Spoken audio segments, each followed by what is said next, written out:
Built 1850, opened in 1851, right in the middle of the Victorian period, right in the middle of the 19th century.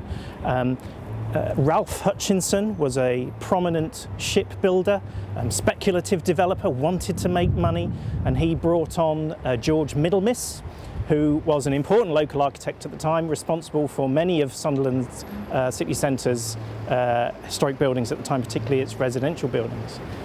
And they built this amazing piece of classical urban city-scale architecture right in the heart of what was then the burgeoning town centre. So there were about 10 addresses here, and perhaps the most famous one is number 1 on the corner, which opened in 1853 as a hat maker by W. Mackie, Mr. W. Mackie. And it's that name which has stuck.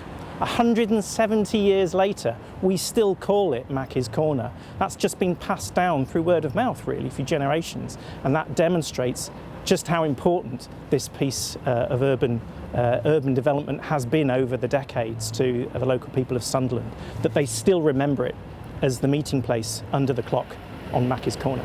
So we purchased Mackie's Corner in 2017. When it was, you know, in a pretty bad way, shall we say.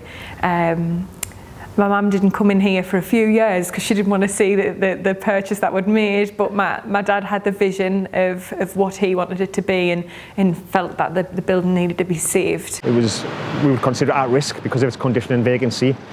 And some of the key problems were the roof was in poor repair, it was letting water in, the windows were deteriorating and rotting. Many of those need to be replaced. The stonework was deteriorating. There was some cracking in some of the stonework. The guttering was blocked, so there was water ingress coming into the building. There was patrons in the building. Well, what condition were they in? They really were in a sorry state. They'd been vacant, empty for many, many years, longer than, I think, getting on for 10, 15 years, which is a long time for a building to be empty. What happens to old buildings when they're empty? The water gets in, the birds get in, rot, decay, it all sets in, and very quickly these buildings went downhill. It was key to find everything that fitted together around the bottom first. To give the high street a different appeal and something different in Sunderland.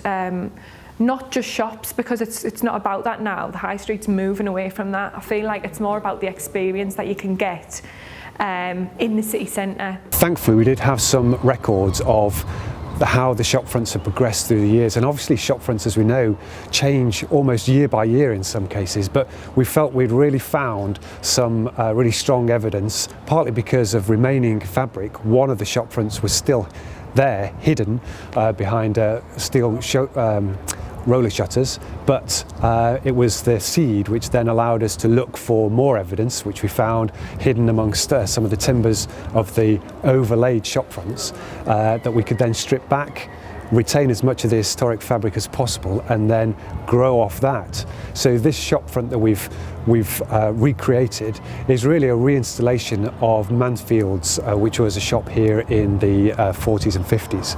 Conserving our historic buildings has such a key role, in my opinion, to high street recovery in the aftermath of the pandemic and the economic problems associated with that. I think the immediate changes to the building have really lifted this part of the high street. It's more attractive, and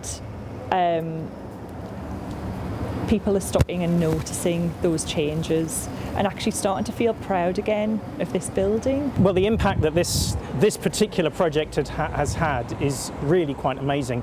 First of all, I think it sends a really strong message locally of progress. No longer is this an eyesore. This is now something which people can be proud of. It's clearly already a magnet for local business growth. We've got fat unicorns and sweet petites and all manner of businesses now gravitating towards this building. They want to be there, they want to trade from here, and that can only be a good thing for local regeneration and local growth. I think the impact of this is also going to be felt subliminally. People will feel better about being here, about being in town. No longer are there historic derelict buildings on the doorstep. These are now something to be proud of, and that people will want to come into town and explore, spend time and spend money.